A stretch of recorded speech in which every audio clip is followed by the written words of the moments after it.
Bagaimana kabarnya Bapak Ibu semua pada hari ini?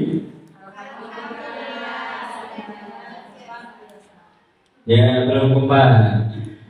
Bagaimana kabarnya Bapak Ibu sekalian pada hari ini? Luar biasa. Terima kasih. Semuanya sehat ya. Mudah-mudahan sehat jasmani, sehat rohani, sehat ekonominya. Dan Bapak Ibu semuanya selalu dalam keadaan sehat ya, semuanya sehat jasmani, sehat rohani maupun sehat ekonomi. Itu ya Bapak Ibu. Karena dengan demikian tentunya akan menambah semangat kita untuk selalu bekerja ya, selalu berkarya untuk negeri kita ini. Karena kita sebagai seorang pendidik tentunya kita harus meningkatkan semangat kita di dunia pendidikan. Baik Bapak Ibu, ini saya tanya dulu, di tempat panjenengan semua saat ini sudah menerima IFP atau belum? Sudah semua ya? Ya, IFP atau PID. Kalau IFP itu singkatnya apa? Apa yo? Benar apa? IFP itu apa? Lupa. Interaktif.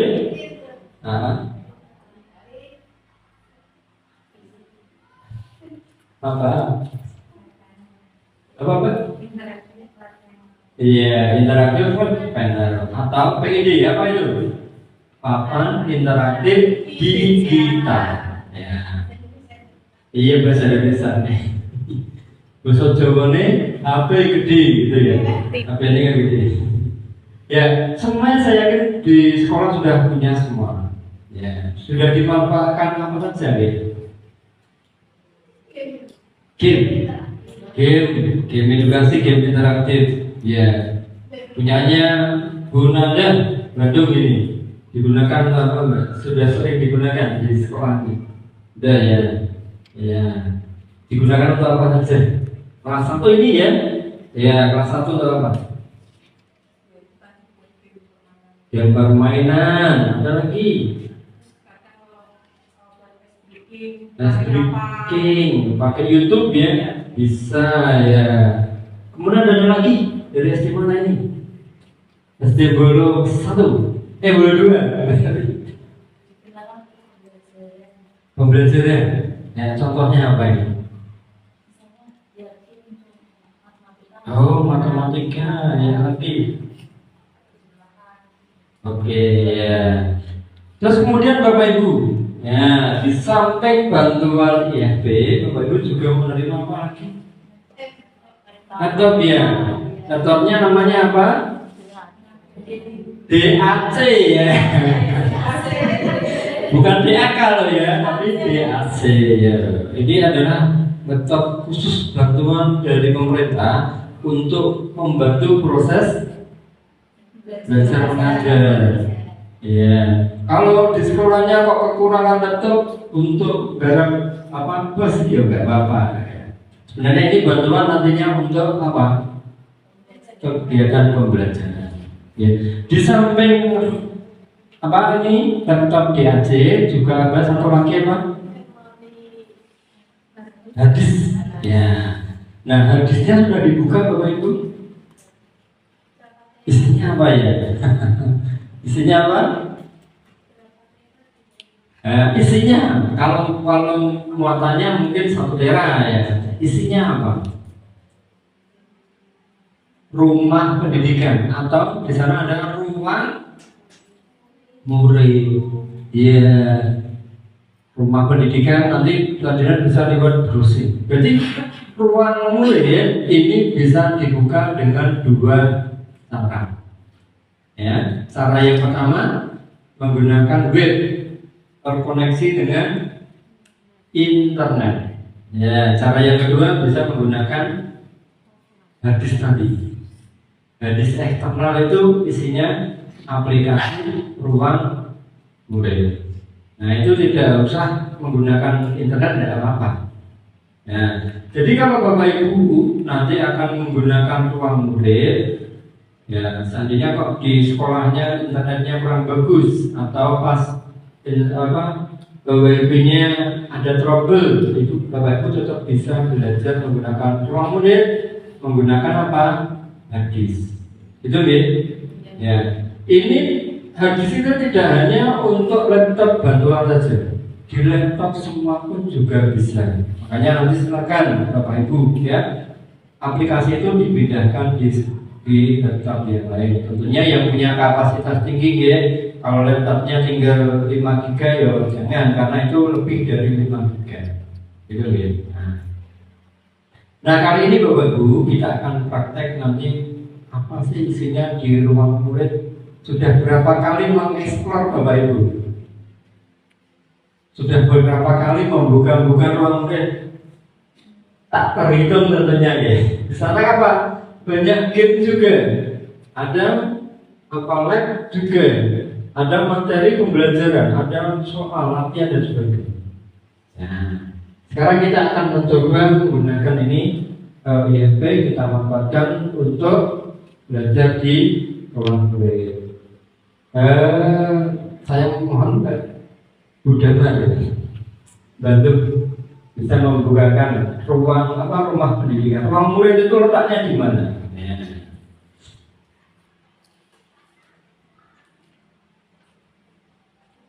Pertama buka apa dulu?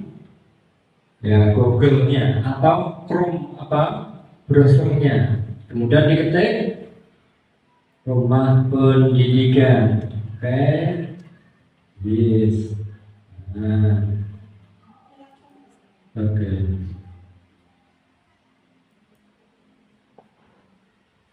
Ya coba Mbak Damar bisa menjelaskan nanti.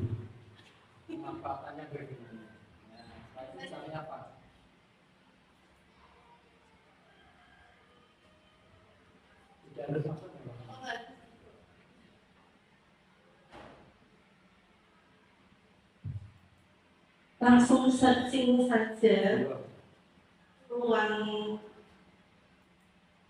murid.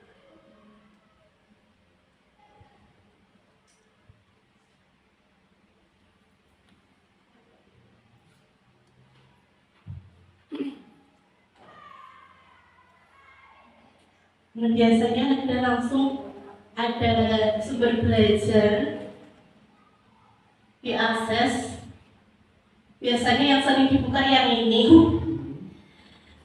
Kemudian pilih saja mata pelajarannya apa. Kemudian ada game juga edukasi. Pilih mata pelajarannya atau nanti temanya atau materinya apa, nanti bisa di-setting di sini. Saya biasanya untuk matematika itu ada juga penjumlahan dan pengurangan, misalkan mata pelajarannya saya pilih matematika. Kemudian unitnya tentang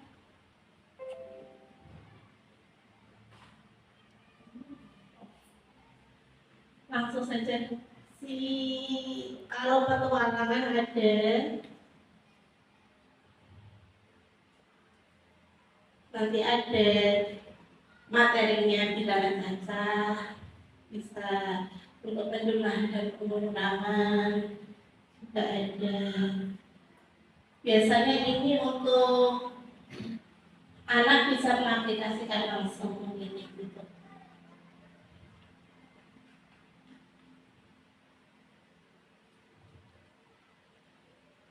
Seperti itu ya, banyak materinya. Kemudian kalau ini untuk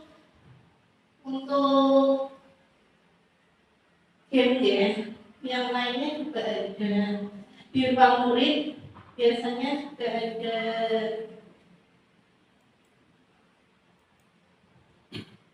rapor pendidikan,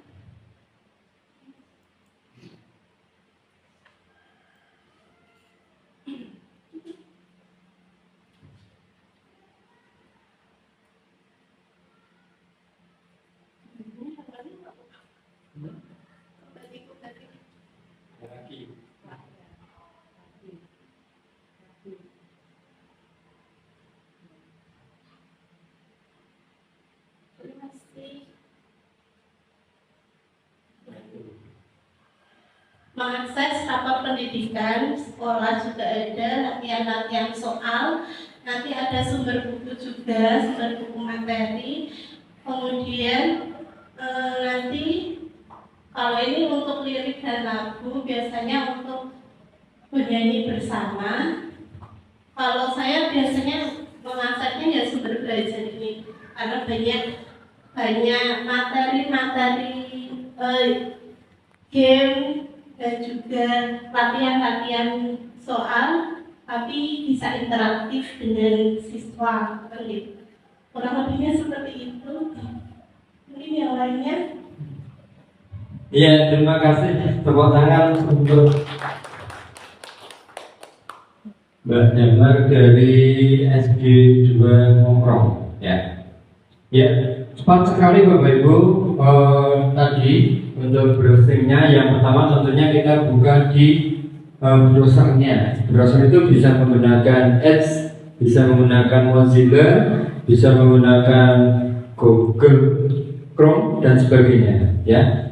Kemudian Bapak Ibu buka langsung di rumah pendidikan, kemudian akan muncul di sini ya Bapak Ibu. Nah ini jelajah ruang pendidikan. Di ruang pendidikan ini akan banyak ruang-ruangnya seperti rumah kita ya. Di rumah ini kan banyak, ada ruang tamu, ada ruang tidur, ruang makan, ada ruang kamar kecil gitu ya. Nah seperti ini juga. Ada ruang GTK, ruang murid, ruang sekolah, ruang bahasa, ruang pemerintah, ruang mitra, ruang publik, ruang orang tua. Nah, di sekolah silakan nanti juga suatu saat orang tua itu ajak juga wali kelas, wali murid di kelas 1 misalnya, undang aja. Nanti kenalkan juga nih, ada ruang murid. Ya, ini bisa ruang orang tua ya. Nah, jadi nanti orang tua wali murid ini bisa tahu ada ternyata bisa kita pergunakan. Nah, kemudian di ruang GTK, ini ruang GTK tentunya juga tidak asing ya bagi panjenengan. Kalau dulu biasanya apa namanya? PMM ya. Nah, di sana ada nanti pengelolaan kinerja, ada pelatihan mandiri ya. Di sini coba kita buka dulu. Nah, ini. Nah, di sini ada diklat ya, ada sertifikasi pendidik, ada pelatihan mandiri, ada komunitas ya. Kemudian ada pengelolaan kerja, seleksi kepala sekolah. Nah, jadi yang calon kepala sekolah besok dapatnya di sini ya. Kemudian refleksi kompetensi. Nah, ini Bapak Ibu. Ada diklat ya, ada sertifikasi pendidik, pelatihan mandiri. Kemudian kalau yang setiap bulan mesti dibuka ini pengelolaan kinerja ya. Apalagi yang kepala sekolah yang setiap bulan itu harus melakukan penilaian kinerja periodik, betul ya. Kemudian Bapak Ibu di dalam proses pembelajaran bisa memanfaatkan tadi seperti saya sampaikan Bu Damar tadi tentang ruang murid. Nah, ruang murid ini ya, di sini ada bisa lihat daftar materinya, kemudian bisa melihat dari layanan yang tersedia apa saja. Ini ada sumber belajar, latihan soal, sumber buku pendidikan, ada pendidikan jarak jauh gitu ya. Nah ini Bapak Ibu bisa mempelajarinya, mengeksplornya nanti Bapak Ibu. Ada pendukung pembelajaran, ada album anak gitu ya. Nah ini sudah satu dalam satu ruang gitu ya, ada latihan soal gitu. Misalnya ini. Nah, ini. Dan nanti Bapak Ibu di yang offline, hadisnya ada yang di bawah nggak ya? Tidak ada ya, karena berat biasanya nggak ya, jangan kepikiran di bawah. Yang penting laptopnya di bawah, tapi hadisnya jarang di bawah. Nah ini Bapak Ibu. Kalau nanti yang menggunakan offline pakai hadis, ya, kalau belum dikopikan filenya, pada waktu mau membuka ruang murid ini, dia akan minta mana sumbernya gitu. Nah, kalau ada yang dibuka kok kosong, berarti belum ditawarkan. Itu gitu. Jadi bukan instalannya yang rusak, bukan, tapi karena belum didahulukan. Jadi kalau yang offline, karena ini tidak ada yang dibawa, tidak bisa kita praktekkan, gitu ya. Nah itu nanti bisa di outkan. Klik sumbernya mana, tinggal klik gitu aja ruang murid, udah nanti akan semua masuk video-video soal-soal yang ada di fitur itu akan gitu. Ya. Bagaimana Bapak Ibu? Ada pertanyaan tentang rumah pendidikan, utamanya di ruang murid? Ada? Cukup? Baik, besok silakan di-explore di rumah nanti ya. Jadi untuk pembelajaran silakan dimanfaatkan. Karena ruang murid ini bisa dipergunakan untuk semua kelas, semua mapel. Pendidikan olahraga ada, pendidikan agama ada, kemudian di kelas 1, kelas 2 juga semua fase juga ada. Bahkan sampai di kelas SMA, SMK juga ada. Nah, silakan Bapak Ibu ya, semuanya nanti benar-benar dimanfaatkan. Karena nanti juga mungkin akan ditambah lagi tahun ini. Ya, kemarin sudah validasi tentang listriknya. Ya. Jadi nanti Bapak Ibu harus siap memanfaatkan ini dengan sebaik-baiknya. Baik Bapak Ibu, karena tidak ada pertanyaan, saya kira untuk pertemuan kali ini saya cukupkan sekian. Nanti lain kali bisa kita manfaatkan, kita demokan pemanfaatan ini yang lebih baik lagi.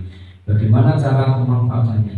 Pernah Bapak Ibu menggunakan pembelajaran ini dengan metode tidak hanya untuk bermain, tapi benar-benar untuk materi pembelajaran? Sudah pernah belum? Ya, di antaranya tadi menggunakan lab juga bisa, ya, lab pembelajaran. Bisa menggunakan stasiun rotasi, model pembelajaran stasiun rotasi. Bagaimana? Nah, mungkin di lain waktu bisa kita praktekkan bagaimana pemanfaatan PD menggunakan stasiun rotasi. Ya, insya Allah kita akan ya. Oke, baik. Kalau tidak ada pertanyaan, kiranya untuk pertemuan kali ini saya cukupkan sekian. Saya akhiri. Assalamualaikum warahmatullahi wabarakatuh.